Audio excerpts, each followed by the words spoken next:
So magandang hapon sa ating lahat at lalo na sa ating gurong tagapagsanay Ginoong Macgi Sanggayan. Sir, magandang hapon. So sa hapong ito ay tatalakayin natin ang mga mahalagang pangyayari sa linguistika sa Pilipinas. So kung uh, um, kung pag sinasabi nating linguistika, ito ay pag-aaral tungkol sa wika, ano? So, since pag-usapan natin ang mga mahalagang pangyayari, so dadako tayo sa kasaysayan ng linguistika sa Pilipinas. Kung ano nga ba talaga, kung paano umiikot o paano nagbabago ang mga wika sa kapanahunan na bago pa man tayo nagkakaroon ng tinatawag na formal na wika na kung saan tinatawag nating wikang pambansa. So, ang mga pag-aaral sa wika sa Pilipinas ay maaring hatiin sa periodisasyon. So kung matatandaan natin, bago tayo, nabanggit ko na kanina, bago tayo nagkakaroon ng wikang pambansa, ay sinakop pa tayo ng ilang mga bansa na dumating sa ating dito sa ating teritoryo sa Pilipinas, no? Kung matatandaan natin noong 1565 to 1898, ito yung pananakop ng mga Kastila dito sa ating bansa, no? Mahigit na daang taon bago tayo nagkakaroon ng kalayaan, no? Sa kanilang pananakop. At noong 1898 to 1998, isang daang taong pagkatapos nating matamo ang ating kalayaan, ay sinakop naman tayo ng mga Amerikano sa kapanahonan. Ngayon dadako naman tayo sa mga pag-aaral sa panahon ng mga Kastila noong 1565 to 1898. So kung matatandaan natin ang aklat ng doktrina Kristiyana, ang unang nailimbag dito sa ating bansang Pilipinas, no? So since pinag-usapan natin ay tungkol sa linguistika, maaring ang doktrina Kristiyana ay nagdudulot din ng pag-aaral tungkol sa wika. So na maaring sasabihin natin na pinag-aralan din ng mga praile o ng mga paring Kastila sa kanilang kapanahunan dito sa ating bansa kung ano nga bang wika ang maaring gagamitin, ang kanilang wika ba na kung saan ang Kastila ang gagamitin sa ating bansa upang ipalaganap ang kanilang Kristyanismo, dahil isa sa kanilang layunin na pumunta dito sa ating bansa ay ang pagpapalaganap ng Kristyanismo. So maaring pinag-aralan na yon o maaari ding sasabihin na sila na mismo ang mag-aaral sa ating mga katutubong, mga nangunang katutubong wika sa ating bansa upang sa ganun ay mapadali ang komunikasyon at mapadali ang kanilang pagpapalaganap ng Kristyanismo. Dahil isa sa naging suliranin sa kanilang pagdating dito ay hindi pa nagkakaroon ng iisang wika ang ating bansa na kung saan ang bawat mamamayang Pilipino ay magkakaroon o madaling magkakaintindihan ang bawat isa. So sinasabi sa aking pag-aaral na marami ang mga libro, no? Libro sa gramatika, vocabulary at iba pang babasahin sa pag-aaral na limbag pagkatapos dito dahil sa pagkakaroon na imprenta sa apat na orden sa ating bansa, apat na orden ng mga praile pagdating sa ating bansa, no? Sa nakaraang mga talakayan, napag-alaman natin na pagdating ng mga Kastila ito sa ating bansa ay hinati-hati nila ang kanilang mga misyonero sa apat na orden at kalaunay naging 5 upang sa ganun ay talagang mapadali ang kanilang pagpapalaganap ng Kristyanismo. Isa na doon ay yung mga ordeng Franciscano, mga Jesuita, Dominicano, mga Agustinian. Meron pa akong hindi nabanggit, hindi ko na matatandaan, no? So yun ang isa sa naging kanilang pamamaraan sa pagpapalaganap ng Kristyanismo upang mapadali ito sa ating bansang Pilipinas. At isa na rin doon sa kanilang pagpunta dito, isa sa naging suliranin ang wika, na kung saan maaaring sasabihin natin ang wika, iisang wika na layunin upang mabadali ang komunikasyon ng bawat isa. Ang ilan sa mga pag-aaral sa mga dayuhan pagdating dito sa ating Pilipinas, isa rito sa aking natala ay ang gramatika Bisaya. So meron pa palang gramatika Bisaya. Pangalawa ang diksyonaryo de Idiomas Filipinos, Pang, pang, pang, Pangatlo, Bokabularyo Pangasinan, Castellano, Austria, Macaray ay ilan sa pag-aaral noong 1898. Base sa aking pagsasaliksik, nagkakaroon ng siyentipikong pag-aaral sa wika noong panahon ng pagdating ng mga Amerikano dito sa ating bansa. No? So, ang mga mahalagang pag-aaral sa panahong ito ay sinasagawa nina merong 7 tao dito na maaring aking banggitin. Isa dito si Cecilio Lopez, pangalawa si Maurice Vanoverberg, pangatlo si Otto Schiller, pang-apat si Sherman Costenoble, pang-5 si Carlos Everett Coman, pang-6 si Frank R. Blake, pang-7 si Leonard Blumenfield. Sila ang mga unang linguista na nag-aaral sa mga nangunang wikang katutubo dito sa ating bansa. May 6 na artikulo si Costenoble na tungkol sa salitang ugat na binubuo sa isang pantig lamang o monosyllabic sa pagkakaiba at pagkakahawig ng mga tunog o ilang major na mga wika sa Pilipinas, at ikinumpara din niya ang mga pandiwa sa mga wikang ito. Pangalawa, si Otto Schiller ay maraming naisulat simula noong 1909 o 19 at 9 na taon hanggang 1932 tungkol sa wika sa Hilagang Luzon.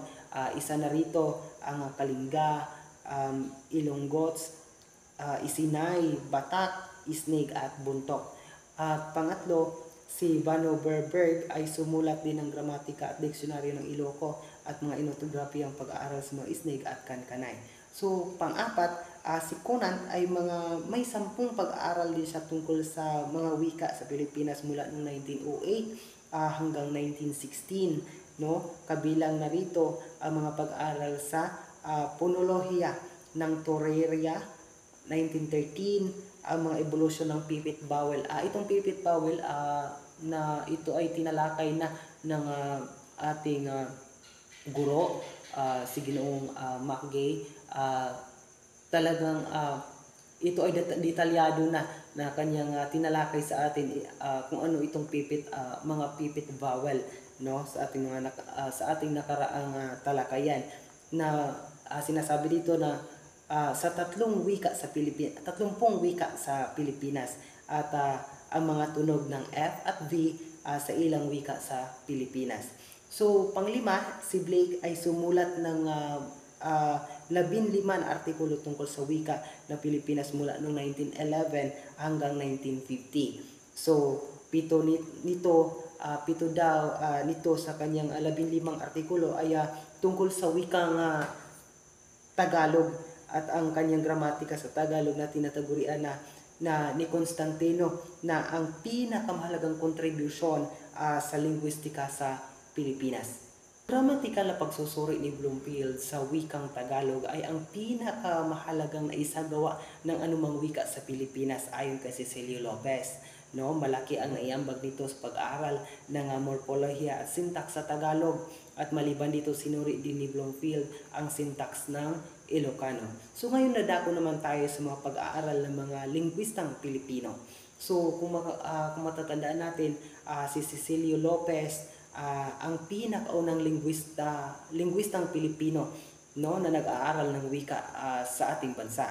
No, sinulat niya noong 1940 ang kanyang gramatika sa wikang Tagalog at matapos iproklama ang Tagalog bilang batayang wika sa wikang pambansa. No, dahil sa kanyang kapanahunan, Tagalog ang nanguna sa ating bansa, na kung saan sinasabi na nga na ang Tagalog ay maaring maging batayan, ng wikang pambansa sa ating bansa, no? At may humigit kumulang na 30 na pag-aaral na naisasagawa ni Lopez tungkol sa mga phonolohiya, morpolohiya, syntaxes sa wika sa Pilipinas mula noong 1928 o 19 at 28 hanggang 19 at 67. So ngayon dadako naman tayo sa linguistic at mga isyu sa wikang pambansa, no? Kung matatandaan natin, hindi madali na nagkakaroon tayo ng wikang pambansa. Hindi madali na nagkakaroon tayo ng opisyal na wikang pambansa. Talagang pinag-aralan pa ito kung ano talaga ang mas mabuti na gagamitin, no? So, base sa aking pagsasaliksik, ang una, ang panukalang batas bilang 588 na nagtatakda ng wikang vernacular bilang wikang panturo sa elementary at sekundarya sa lahat ng paaralang pampubliko. So dito, tinutukoy dito na ang bawat rehiyon sa ating bansa ay may kalayaan ang ating mga guro na ituro kung ano ang pang-akademiko, ituro ito gamit ang kanilang mga katutubong wika. At ang pangalawa, tinalakay ang isyu sa wikang pambansa sa Konbensyong Konstitusyonal noong 1935 o 1935 na itinakda ng seksyon pangatlo sa Article 13 ang pagde-develop ng isang wikang common batay sa sinasalikang wika sa Pilipinas. So sa kapanahon ng ito, nanguna ang wikang Tagalog, no? Sa bansang Pilipinas na mas marami ang gumamit, mas marami ang nagsasalita, kung kaya ang Tagalog ay naging isa sa naging batayan na maaring wikang opisyal sa ating bansa. So pangatlo, noong 1937, inirekomenda ng institute ang Tagalog bilang wikang pambansa. Tinatawag itong Pilipino sa Kagawaran ng Edukasyon noong 1957. At panghuli, itinakda rin ng konstitusyon ng 1987 o 1987 na ang wikang pambansa ng Pilipinas ay Filipino, no? Habang ito ay nalilinang, dapat ito payamanin at palaguin batay sa wikang ginagamit sa Pilipinas. Dito na tayo nagkakaroon ng wikang opisyal na tinatawag ng Filipino. Ngayon, balik tayo sa punto ng ating pag-aaral. Since pinag-usapan natin ang mga mahalagang pangyayari sa lingwistika sa Pilipinas, kung kaya tinalakay ko sa inyo ang kasaysayan sa lingwistika, no? So, makikita natin sa kasaysayan kung paano umiikot, paano nagiging umunlad ang bawat wikang katutubo ng ating bansa. Nagsimula sa mas maraming katutubo ang pinag-aralan hanggang sa ngayon na nagiging iisa na lamang ating pinag-aralang wika dahil sa pagkakaroon ng wikang opisyal ng ating bansa. So, sa puntong ito, ayun lamang po ang aking parte sa talakayang ito. Ipapatuloy sa susunod na tagapag-ulat. Ito ang aming nasaliksik sa pangalawang katanungan. Panahon ng katutubo, 800 BC hanggang 800 AD. Syllabic writing o pagpapantig. Kasama narito ang Sanskrit, alibata o baybayin. Sa panahon ng katutubo, natuklasan ang espesimen sa isang banga na kung saan nakaukit o nakasulat ang sinaunang letra. Ang sinaunang letra na yun ay ang baybayin. Dito rin na ibabahagi ang mga salita tulad ng dala, anak, asawa, biyaya, puri, diwa, masama, wika, aklat, galit, sadya, sandata, mutya, panday, at salita. Dito rin sa panahon ng katutubo, mayroon lamang salita na B, D, G, H, K, L, M, N, NG, P, S, T, W, and Y. Panahon ng Chino. New Stone Age, 10th century hanggang 15th century. May layuning makikipagkalakalan. Dito rin na ibabahagi ang mga Tagalog na salita tulad ng pansit, susi, pinggan, gusi o big jar, tinghoy or oil lamp, mangkok o bowl. Ito ang karugtong sa ulat ni Jean-Michel Pugoy.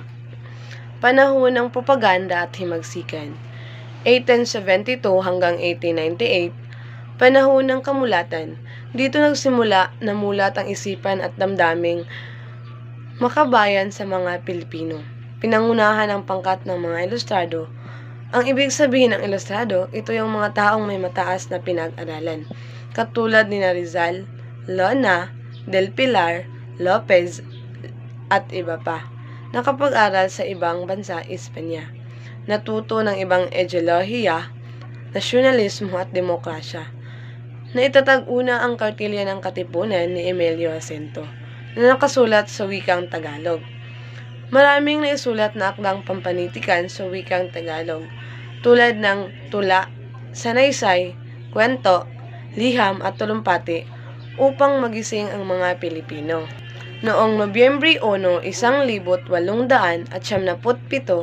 sa pamamagitan ng saligang batas na nabiak na bato nakasaad ng wikang Tagalog ang siyang magiging wikang opisyal ng mga Pilipino.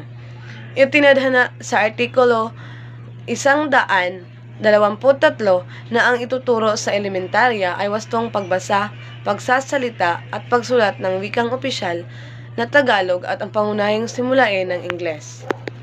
Dadako naman tayo sa panahon ng Amerikano. Noong 1898 hanggang 1890, ang pagdating ng mga Amerikano ay nagbunsod ng malaking pagbabago sa kalagayang pangwika sa Pilipinas. Nagpatayo ng 7 pambayanang paaralan sa Maynila. Naging unang guro ang mga sundalong Amerikano na nagtuturo ng Ingles. Noong Marso 4, 1900, alinsunod sa pangkahalatang kautusan bilang 41, si Kapitan Alberto Tud ay nagsagawa ng mga hakbang tungo sa pagtatag ng isang sistema ng edukasyon. Pagtatag ng isang komprehensibong modernong sistema ng edukasyon, paggamit sa wikang Ingles bilang medyum na pagtuturo, pagpapatupad ng patakarang sa pilitang pagpasok sa paaralan. Noong 1901, pinagtibay ng Philippine Commission sa bisa ng Batas 74 na gawing panturo sa mga paaralan ang wikang Ingles.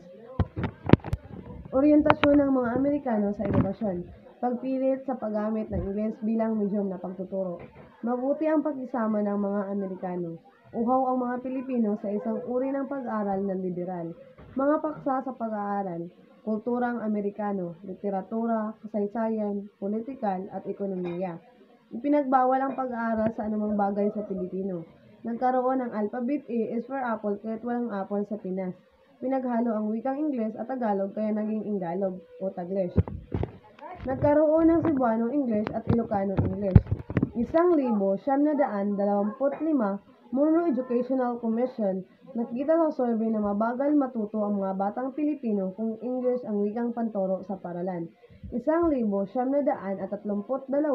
panukalang batas bilang 577 gamitin bilang wikang panturo sa mga paaralang primarya ang mga katutubong wika mula taong panuruan 1932 hanggang 1933.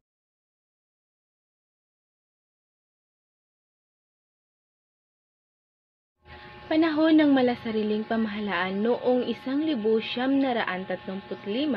hanggang 1942 Commonwealth. Ang nation ni Quezon at Osmeña nagpahalaga sa importansya ng wikang pambansa. Layunin ng edukasyon, development ng diwa ng pambansang pagkakaisa o nasyonalismo. Naniniwala ang mga leader na mahalaga ang adopsyon ng isang panlahat ng pambansang wika. Noong 1943, nagkaroon ng kombinasyong konstitusyonal na tinatalakay ang problema sa wika. Kung ano nga ba ang gagamiting opisyal na wika. Iminungkahi sa isinagawang deliberasyon ang mga sumusunod.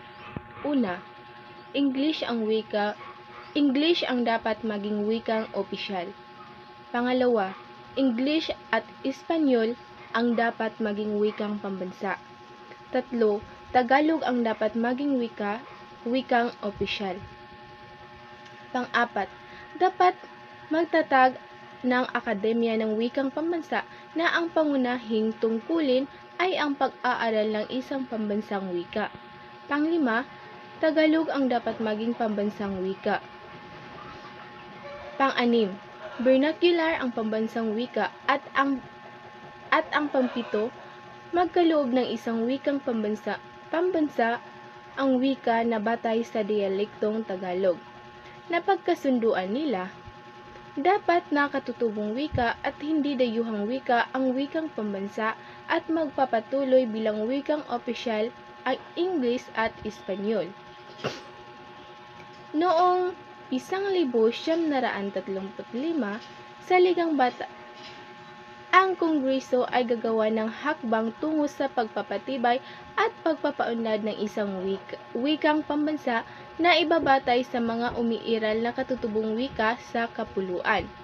Noong Nobyembre 13, 1936, Batas Commonwealth bilang 184 itinatag ang surian ng wikang pambansang SWP, binigyan ng kapangyarihang gumawa ng mga pag-aaral sa lahat ng mga sinasalitang wika sa Pilipinas at nagrekomenda ng pinakamagaling na magiging batayan ng isang pambansang wika. Tagalog ang kanilang pinili. Noong Disyembre 30, 1939, nagkabisa ang kautusang tagapagpaganap bilang 134 wikang Tagalog ang wikang batayan sa pagpili ng wikang pambansa. Noong Disyembre 1939,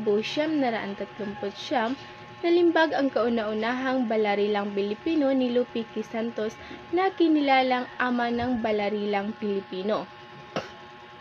Dito naman tayo sa panahon ng Hapon. Noong 1942 hanggang 1945, sumiklab ang ikalawang digmaang pangdaigdig. Nasarado ang lahat ng mga paaralan. Sa muling pagbubukas nito, ipinagamit ng wikang panturo ang wikang katutubo. Sa pamamagitan ng paaralan, ay pinasimulan nila ang paglaganap ng ideolohiyang Hapones. Ibig ng mga Hapones na malimutan ang mga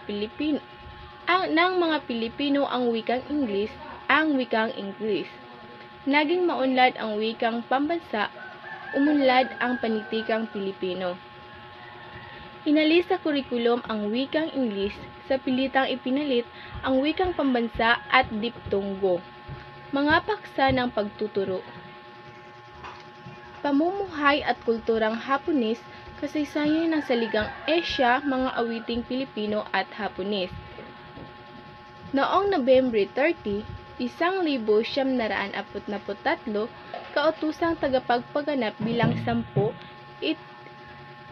ituturo ang wikang pambansa mula elementarya hanggang sa kolehiyo. Noong Enero 3,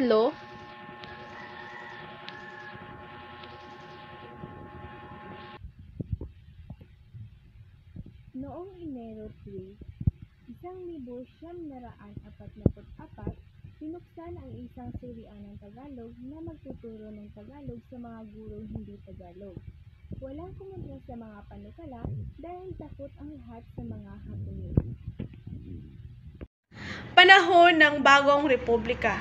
Noong Hulyo 4, 1946, Batas Commonwealth bilang 570, ang wikang pambansa ay isa ng wikang opisyal sa Pilipinas, at ito ay tatawaging wikang pambansang Pilipino. Noong 1971, ang wikang pambansa ay tatawaging wikang Pilipino. Noong Marso 26, 1954, nilagdaan ni Pangulong Ramon Magsaysay ang proklamasyon bilang 13, ang pagdiriwang ng Linggo ng Wika tuwing Marso 26 hanggang Abril 4. Noong Setyembre 23, 1955, proklamasyon bilang 186, inilipat ang pitsa ng pagdiriwang sa Agosto 13 hanggang 19. Ito ay itinapat sa kaarawan ni Pangulong Quezon. Noong Agosto 13, 1959, kautosang pangkagawaran bilang 7, ang wikang pambansa ay tatawaging Pilipino. Resolusyon bilang 70, 1970, ang wikang pambansa ay naging wikang panturo sa antas ng elementarya. Noong Hulyo 29, 1971, Memorandum Circular 488, nagdaos ng palatuntunan sa pagdiriwang ng Linggo ng Wikang Pambansa noong Agosto 13 hanggang 19. Muling binuo ni Pangulong Marcos ang SWP at itinakda ang mga kapangyarihan nito. Sa panahon ng Bagong Lipunan, 1972, 1985. Sa Ligang Batas ng 1972, ang Batasang Pambansa ay magsasagawa ng mga hakbang tungo sa pagpapaunlad at formal na paggamit ng pambansang wikang tatawaging Pilipino. At hanggat di binabago ang batas, ang Ingles at Filipino ang mananatiling mga opisyal na wika ng Pilipinas. 1973, Resolusyon bilang 73, Patakarang Edukasyon Bilinggual. Noong September 10, 1983, ang Constitutional Commission ay inaprubahan na formal na pagtibayin ang Filipino bilang wikang pambansa. Noong Oktubre 13, 1986, pinagtibay ang implementasyon ng paggamit ng Filipino bilang pambansang wika. Noong Enero 1987, kautosang tagapagpaganap bilang 117, pinalitan ang SWP ng LWP o Linangan ng mga Wika sa Pilipinas. Noong Mayo 1987, inilabas ni Dr. Lourdes Quisumbing, kalihim ng edukasyon, ang kautosang pangkagawaran bilang 32 na ang Filipino ito ay wika ng literacy at Ingles wika ng agham at teknolohiya. Kautosang pangkagawaran bilang 81, nagsagawa ng reforma sa alpabito at sa mga tuntunin ng ortografiyang Filipino, ang alpabito at patnubay sa spelling ng wikang Filipino. Noong Agosto 14, 1971, Batas Republika bilang 7104, nilikha ang Komisyon sa Wikang Filipino o KWF. Noong Hulyo 17, 1973, nilagdaan ni Pangulong Fidel V. Ramos ang proklamasyon bilang 1041, nagpahayag sa taunang pagdiriwang ng buwan ng wikang pambansa tuwing Agosto 1 hanggang 31.